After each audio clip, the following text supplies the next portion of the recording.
warahmatullahi wabarakatuh. Perkenalkan, nama saya Ervide Eka Aurelia, NIM 2022-33150, kelas 1D kelompok 11, mata kuliah Filsafat dan Budaya, dari program studi Pendidikan Guru Sekolah Dasar Universitas Muria Kudus.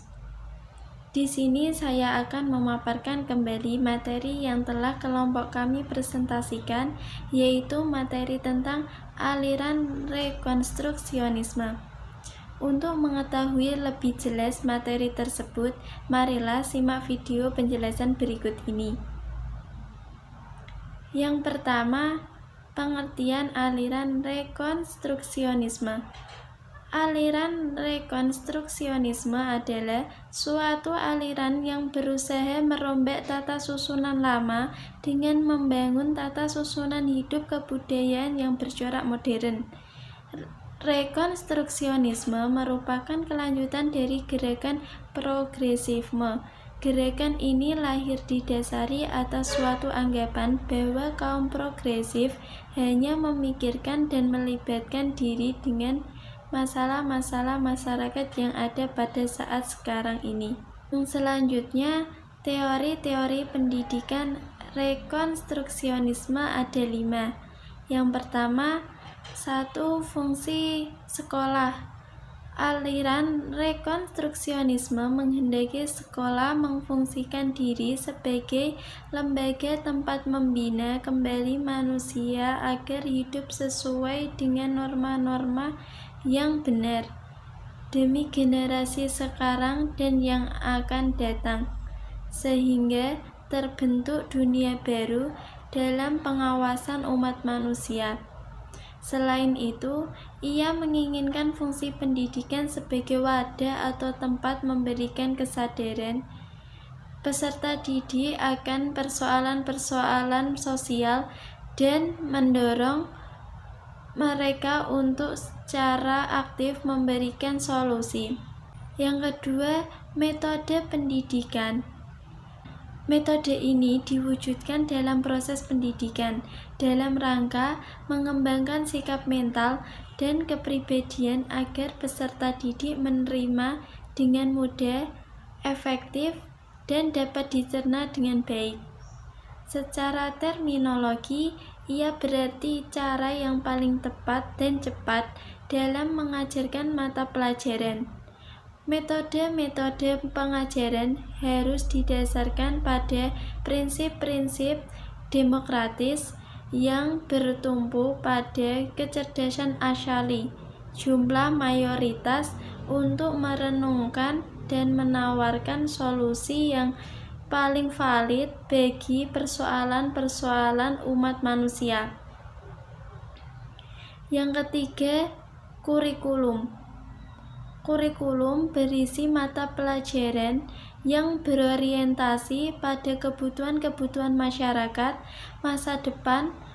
Kurikulum banyak berisi masalah-masalah sosial, ekonomi, sains politik, antropologi, sosiologi, dan psikologi yang dihadapi umat manusia, yang termasuk di dalamnya masalah-masalah pribadi para peserta didik sendiri, dan program-program perbaikan yang ditentukan secara ilmiah untuk aksi kolektif. Yang keempat, guru menurut aliran rekonstruksionisme. Guru harus menjadikan muridnya siap menghadapi persoalan-persoalan dalam masyarakat, membantu mereka mengidentifikasi permasalahan, lalu meyakinkan bahwa mereka sanggup memberikan solusinya. Maka tugas guru adalah harus tampil dalam membantu siswa menghadapi persoalan dan perubahan. Guru dan peserta lain bertindak sebagai instrumen perubahan sosial. Yang kelima, tujuan pendidikan aliran ini berkaitan dengan tujuan pendidikan, yaitu menghendaki pendidikan sebagai wadah meningkatkan kesadaran siswa mengenai problematika sosial, ekonomi, dan politik yang dihadapi oleh manusia secara global, dan untuk membina mereka dengan kemampuan-kemampuan dasar agar bisa menyelesaikan persoalan-persoalan tersebut. Selanjutnya, tokoh-tokoh aliran filsafat pendidikan Rekonstruksionisme. Rekonstruksionisme dipelopori oleh Georg Kuhn dan Harold Urch Caroline Pratt pada tahun 1930 yang ingin membangun masyarakat baru, masyarakat yang pantas dan adil. Tokoh-tokoh aliran rekonstruksionisme yaitu Caroline Pratt, Georg Kuhn sebagai pelopor rekonstruksionisme dalam publikasinya Dare the School Build a New Social Order mengemukakan bahwa sekolah akan betul-betul berperan apabila sekolah menjadi pusat bangunan masyarakat baru secara keseluruhan dan kesukuan atau rasialisme. Adapun kekurangan dan kelebihan filsafat rekonstruksionisme dalam bidang pendidikan. Kekurangan aliran rekonstruksionisme dalam bidang pendidikan. Yang pertama, aliran filsafat rekonstruksionisme terlalu berfokus ke dalam bidang sosial, yang artinya filsafat ini berfokus kepada memperdalam ilmu sosial peserta didik. Yang kedua, aliran ini memungkinkan masuknya politik ke dalam pembelajaran. Dalam hal ini bermaksud kurang baik, dan ada beberapa hal yang seharusnya tidak perlu dipelajari pada sistem pembelajaran ini. Yang ketiga, aliran filsafat ini juga tidak terlalu fokus terhadap perkembangan karakter anak yang sangat dibutuhkan sekarang ini. Aliran ini berfokus terhadap masalah-masalah global seperti politik, sosial, ekonomi, dan masalah lainnya. Adapun kelebihan aliran rekonstruksionisme dalam pendidikan. Yang pertama, aliran filsafat rekonstruksionisme mengikuti perkembangan zaman. Yang kedua, aliran filsafat rekonstruksionisme ini juga menekankan peran murid dan juga peran-peran guru yang cukup besar dalam pembelajaran. Yang ketiga, aliran ini menekankan peserta didik agar terbuka kepada lingkungan sosialnya dan juga membahas akan masalah sosial di lingkungan masyarakatnya. Yang keempat, tidak tertutup dan terbuka akan adanya perkembangan zaman yang signifikan. Selanjutnya, contoh kasus aliran rekonstruksionisme.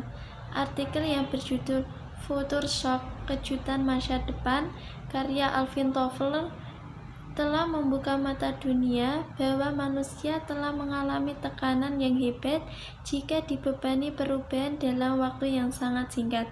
Dalam artikel tersebut, ia menjelaskan bahwa apa yang dialami sekolah atau pendidikan saat ini adalah sebuah hal yang sangat sia-sia dan tanpa harapan. Karena pendidikan saat itu sangat lambat bergerak. Sekolah kita lebih sibuk mengurusi sistem yang mati daripada menangani masyarakat baru yang sedang tumbuh. Maka dari itu kita harus mencari tujuan pendidikan dan metode-metode di masa yang akan datang, bukan justru di masa lalu. Selanjutnya, kesimpulan dari materi aliran rekonstruksionisme. Aliran rekonstruksionisme merupakan kelanjutan dari gerakan progresisme. Gerakan ini lahir didasarkan atas suatu anggapan bahwa kaum progresif hanya memikirkan dan melibatkan diri dengan masalah-masalah masyarakat yang ada pada saat sekarang ini. Aliran ini memiliki persepsi bahwa masa depan suatu bangsa merupakan suatu dunia yang diatur, diperintah oleh rakyat secara demokratis, dan bukan dunia yang dikuasai oleh golongan tertentu. Sila-sila demokrasi yang sungguh bukan hanya teori tetapi mesti menjadi kenyataan sehingga dapat diwujudkan suatu dunia dengan potensi-potensi teknologi, mampu meningkatkan kualitas kesehatan, kesejahteraan, dan kemakmuran serta keamanan masyarakat tanpa membedakan warna kulit, keturunan, nasionalisme, agama atau kepercayaan, dan masyarakat yang bersangkutan. Rekonstruksionisme menginginkan sebuah pencipta tatanan sosial yang memiliki nilai-nilai dominan atau mendunia yang sama sekali baru. Aliran ini menjunjung tinggi nilai-nilai kemanusiaan. Aliran ini menginginkan sebuah tatanan hidup baru secara kolektif. Sebagai imbas, pendidikan sebagai tumpuan utama untuk mengubah tatanan hidup baru. Sekolah mesti mampu menghadapi dan memberi solusi terhadap permasalahan yang dihadapi masyarakat. Dengan demikian, pendidikan aliran ini dapat dikatakan pendidikan berbasis masyarakat.